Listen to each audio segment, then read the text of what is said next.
Well, welcome back to Hawkeye Marine. Got a new project, and it's this Mercury 2.5 liter XRI. So we got a tub out here, gonna fill it up. It's a 200 horsepower.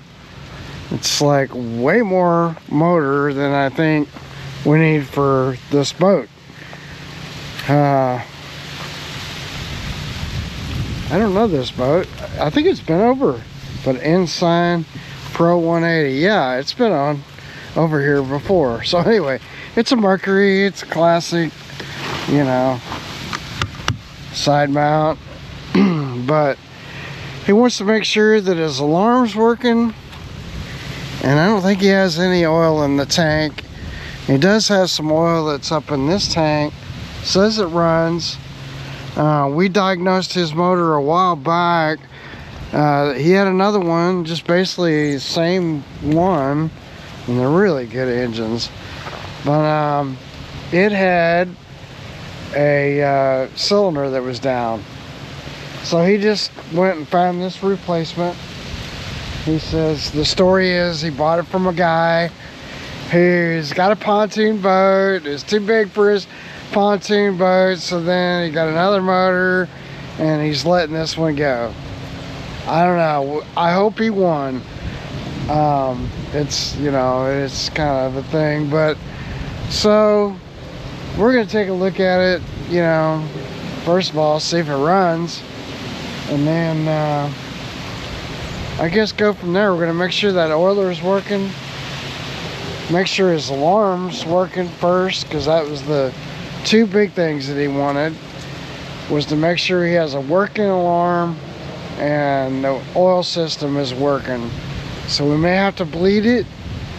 He did buy it with the tank already kind of filled up that's on the motor, but he doesn't have any oil in the oil tank that's down in your battery. Get some pipe dope. You don't want to get on the pipe dope now.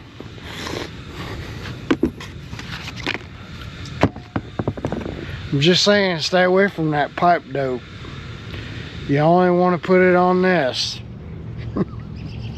Battery compartment, fuel compartment. Okay, check this out. So, Jim Cook, I reached out to Trodat to get a stamp, and I thought I could just get a, like, I don't know anything about stamps. I'm not talking about postage stamps. My buddies over at Advanced Auto Parts, they were closing out a bunch of these boat keys, and they're cool. You know, you've seen them. I mean, Bass Pro's got them. A whole bunch of people have these, right? And they were like, yeah, we want to give these to you for, you know, customer appreciation. And I was like, man, that's pretty cool, you know. And then they even suggested, yeah, you like get you one of those stamps or whatever, like you get at the post office, or I don't know, like what he meant. Like, you know, when you just put your name or whatever. And I remember them using them years ago. Like, that was kind of a thing, like, you know, if you had some paperwork, they would like hit the stamp and then they would sign it, you know. And I thought, yeah, it'd be pretty cool. But then getting the right size stamp to fit on that was a thing. So I reached out to Trodat because I found out about Trodat. Trodat. All right.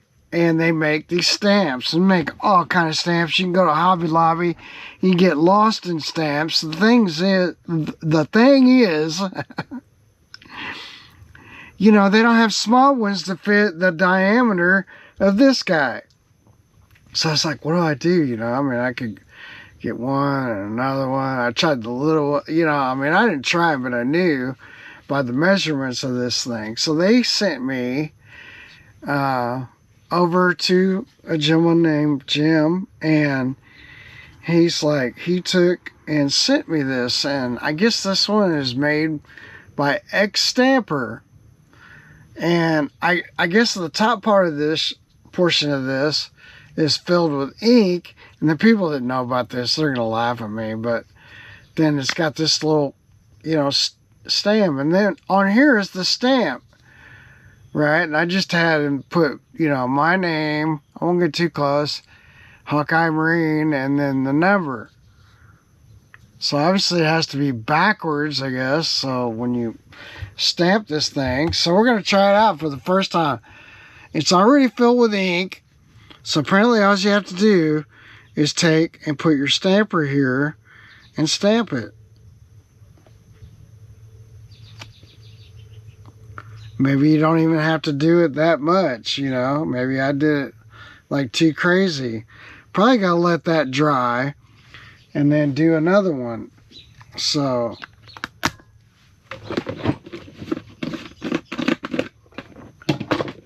I'll do a couple of them and just see, like,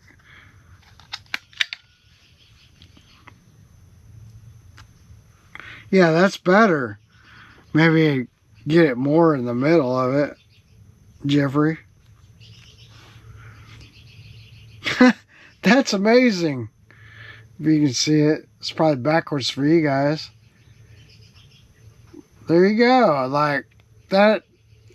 So I'll give these out to my customers, and I'll probably have some people online wanting to know if they can get one. And the problem with it is it's so small that if I ship it, it's probably about, you know, $8 or $10, whatever it is. And so I don't know. If you want some, I'll put them online, but yeah, I don't know what you'd pay. You tell me what you'd pay for them, because, you know, I'm thinking that, like, I don't know, you know. You know, I see right away, like, we got some older fuel line, and I mean, it looks to me like it's, I'm thinking that's draining down. I don't like these plastic filters. Well, at least it looks like that. Especially in the sun, these are not good. So I'm gonna immediately probably say, hey, you're gonna have to get rid of that, or I'll put another one I have. But these Mercuries really don't like these kind of filters. I mean, it might be better to put a water separating unit if you're gonna do it. And so that's like the first thing that I see. He's got some other stuff too, like that looks like, I don't know what exact that was. This was an old paddle wheel speed sensor, I can tell you. We got a looks like a line going over there. We got a, you know, this is going to be probably would normally go down to your lower unit. So they cut it off, they hung it. So in the harness, you know, looks like we got our battery connector, and we got a few different things here. So one, I guess maybe we can, well, I'm gonna have to figure this out, because does he have this hooked up right? I don't know.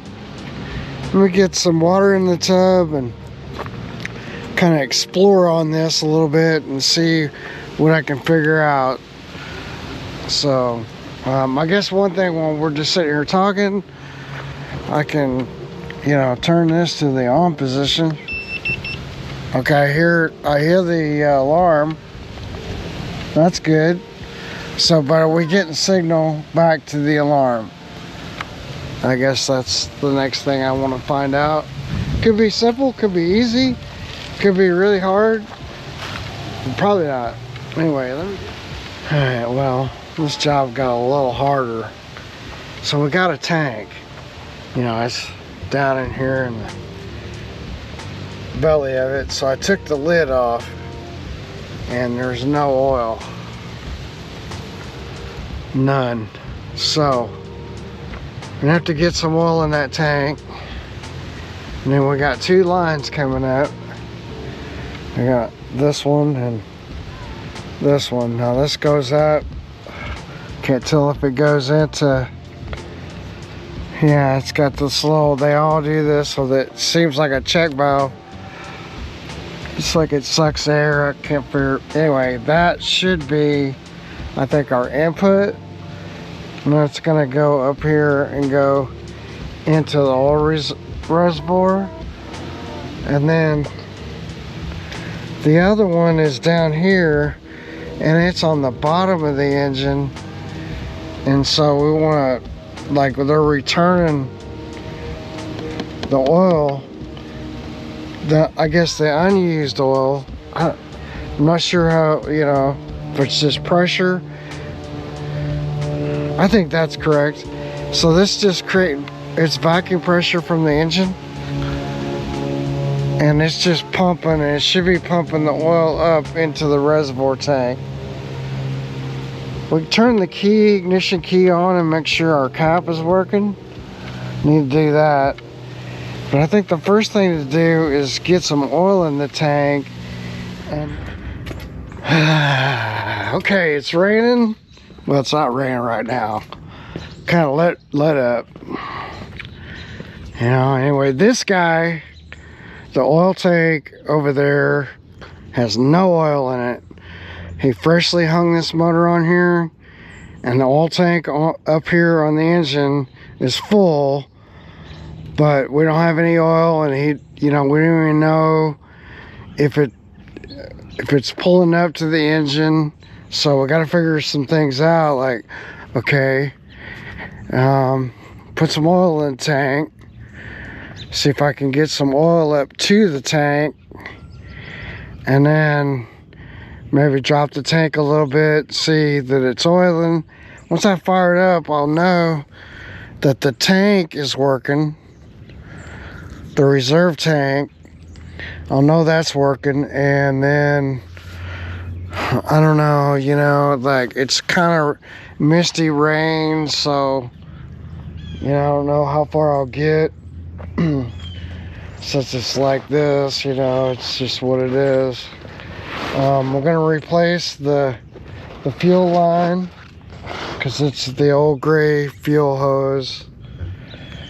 So this line, we're gonna get rid of this, put some A1 line. So, and we're gonna get rid of this fuel filter. This is just really, I don't like these plastic ones. I mean, they leak. You're back here in the splash well, so you don't want that. You could put the bulb right here is good, because then at least you can pump up the bulb the way they have it. You have to reach in there, you know, you can see the line coming out and going over here. So got to measure.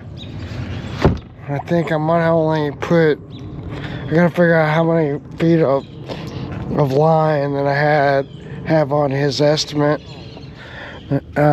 This is probably, you know, not as well. Yeah, probably gonna have to measure that out, find out. Just go ahead and do that first, so I can do that, get that done.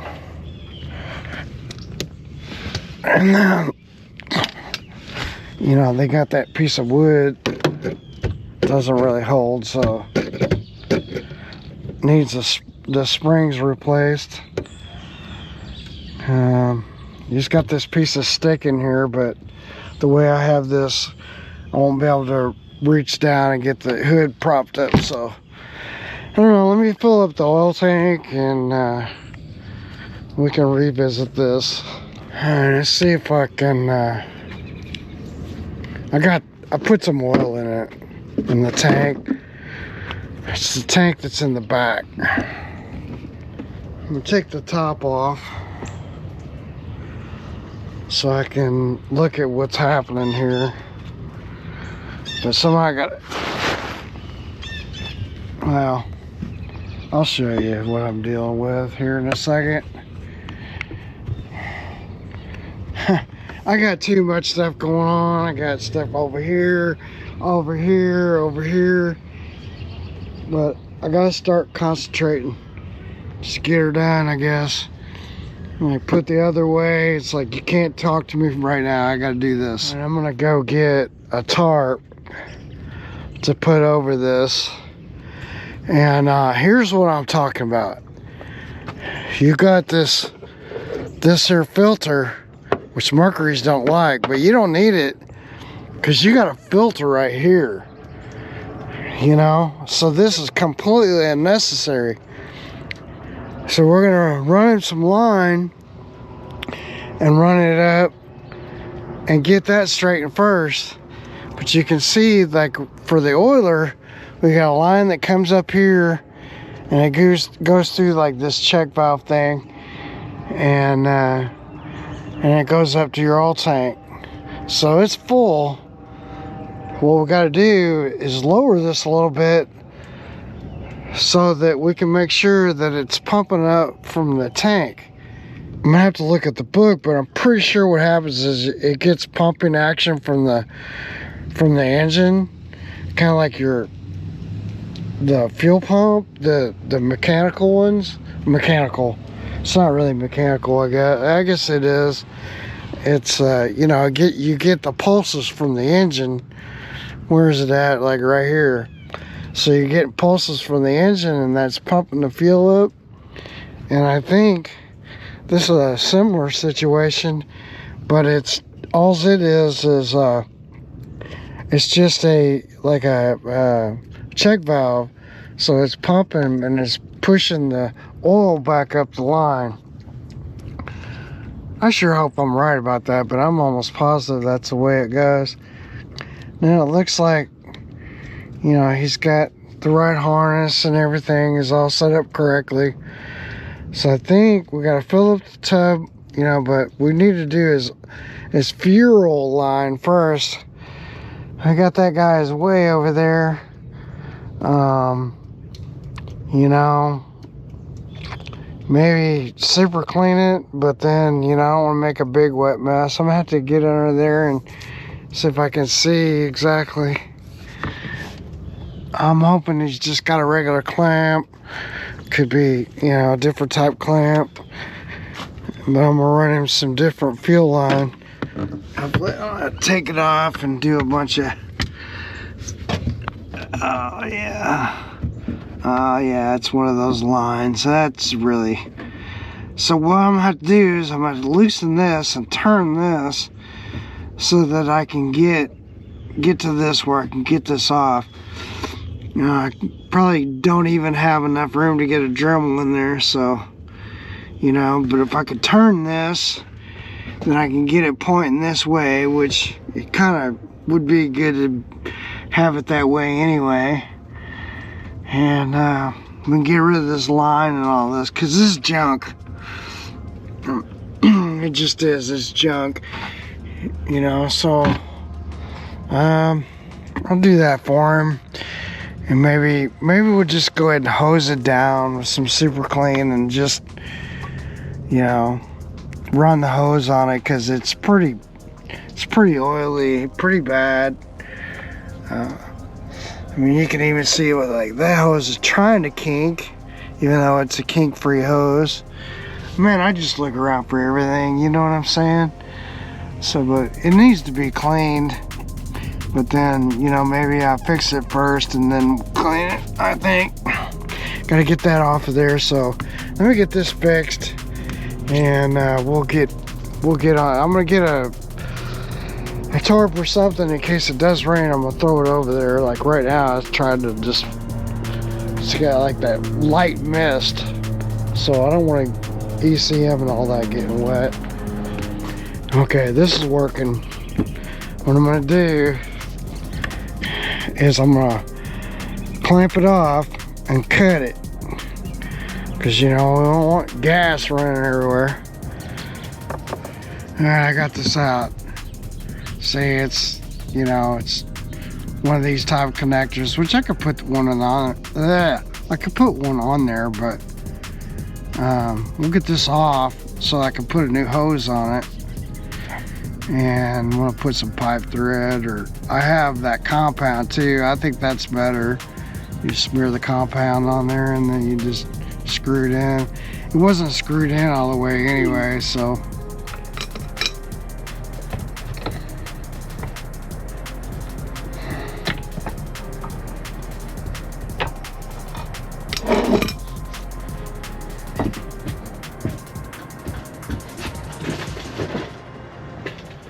these 10 snaps. I think probably I need to adjust them. Take my glasses off just to... What the heck? I can't even get a hold of it. There we go. Easy as that. Oh yeah, a little corroded.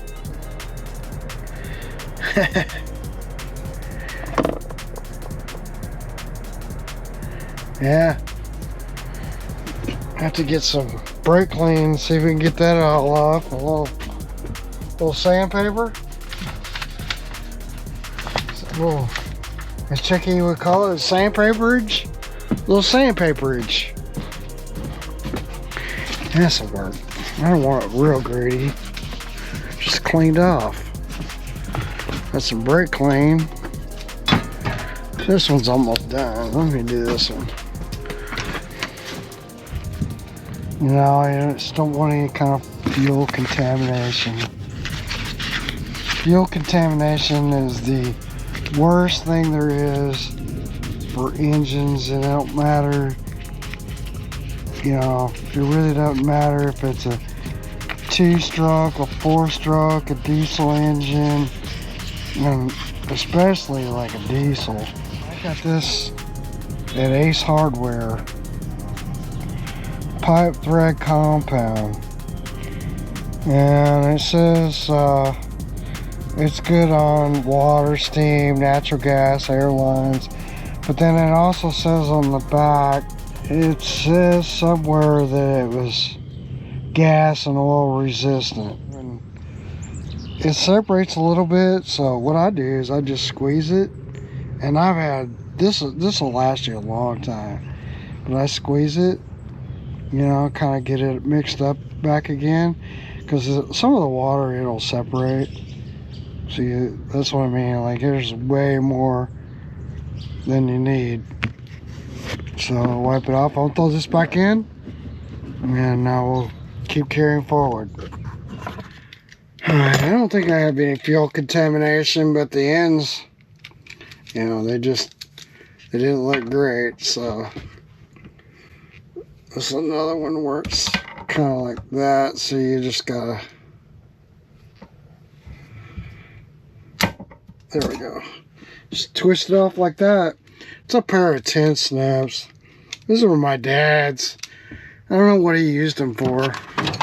It works pretty good. If you try it with dikes and other things, I don't know, it seems like it didn't come off very good. Well, it's kind of raining out there. I got a dead battery, but I'm going to take some super clean, and I'm going to clean out the back of that bay while it's raining, and then that little bit of water I got in the boat, I'm going to just direct it back there and kind of see if I can't help clean out his bilge area. Yeah, see, it's kind of raining. I'm going to do this real quick with you. I know my camera's pretty waterproof, but I don't want to get too crazy. I'm going to spray it literally everywhere.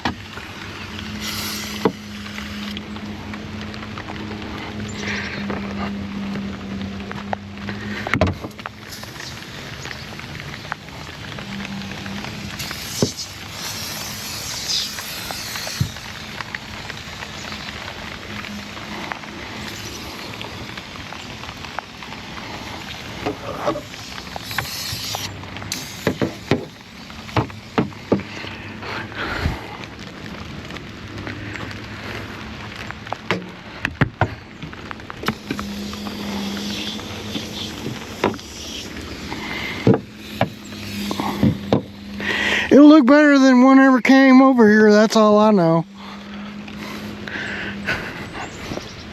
So a little bit of that will go a long ways. I'll get you guys out of the rain, get myself out of the rain. Rain, rain, go away. Come again some other time. Actually, we need the rain, so we love the rain.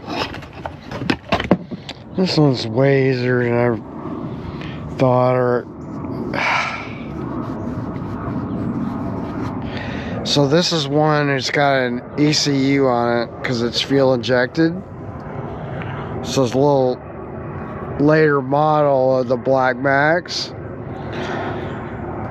I've got my 2-pin adapter so I can read the ECM, and then I've got my meds box, which you have to have.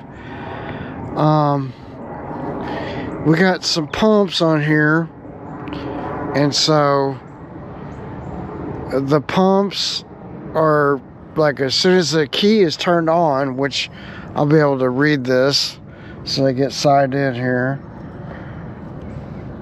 and hopefully, you know, the rain will just hopefully hold off for a while. If I see it coming, I'm gonna have to grab everything and go, but we're gonna try to do this real quick and then get out.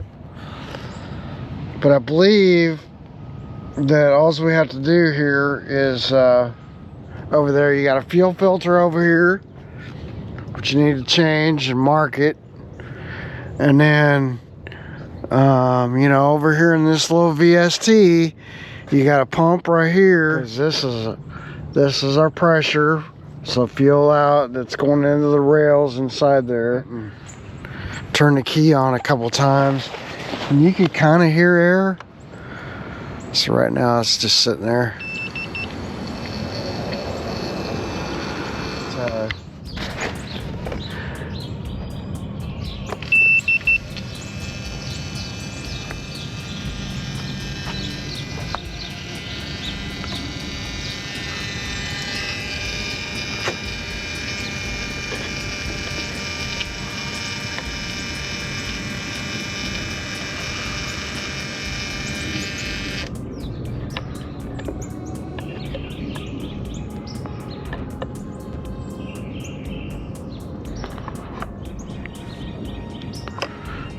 That should throw an alarm, and I may have to start this engine before that alarm goes off, but it should go off.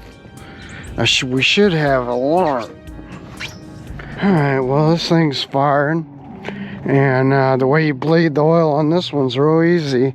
If you let your tank go low, just take your cap off, right, run it, and idle. That oil will fill up, and then it'll start to overflow. And once it overflows, then you can put your cap back on. I have some little pig blankets just in case, you know, so I had to wipe up just a little bit, but not bad. The only thing right now that I need to kind of figure out is I want to make sure it's charging, and then we got some plug wires, plugs that, you know, I don't know about. I want to just make sure it's peeing good, so it should be up to temperature. So I fire it back up again, and I don't know, this is, you know, we gotta look and see, like, this beige, anyway, it goes to this junction block, right? So one side is power, the other side is this, you know, and it goes down and goes into the harness. But for some reason, this, I'm gonna have to figure out what he's done. Like, see if he's got a tack and it's working. So there's a few things I'm trying to figure out here before we maybe get a shower or something. All right, here we go. We don't have a tack. So I looked at how he rigged it. For the most part, it looks right, but we don't have a tack. So I'm checking to see if maybe he has a bad rectifier. So we're gonna check the voltages. So I got that straight to the battery. So we got 12.47 volts. So what happens when we fire it up?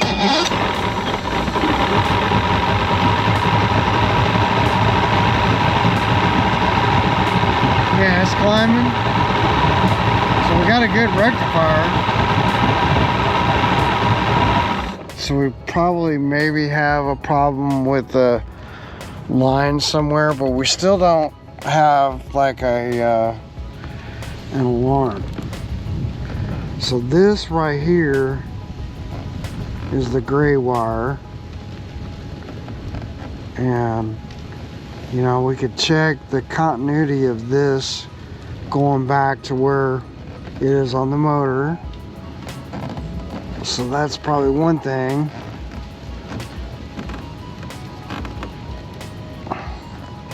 Well, this thing, oh, I'm pulling from the wrong side. Sorry.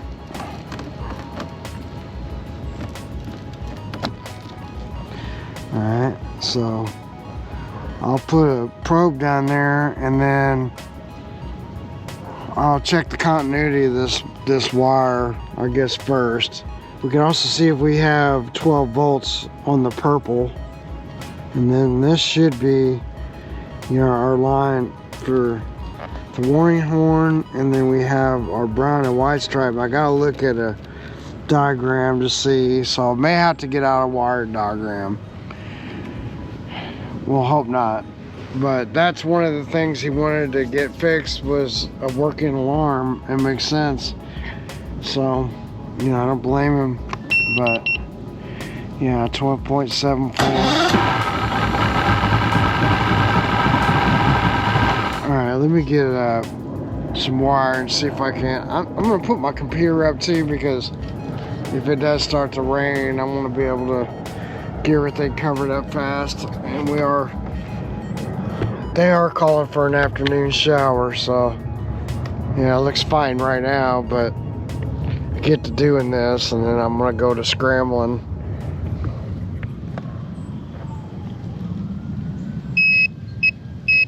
Here we do. So we have continuity there,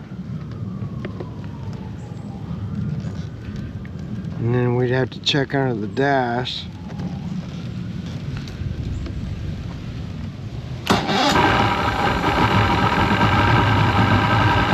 See, the needle moved. I swear it did. I'm gonna go look at wiring diagrams.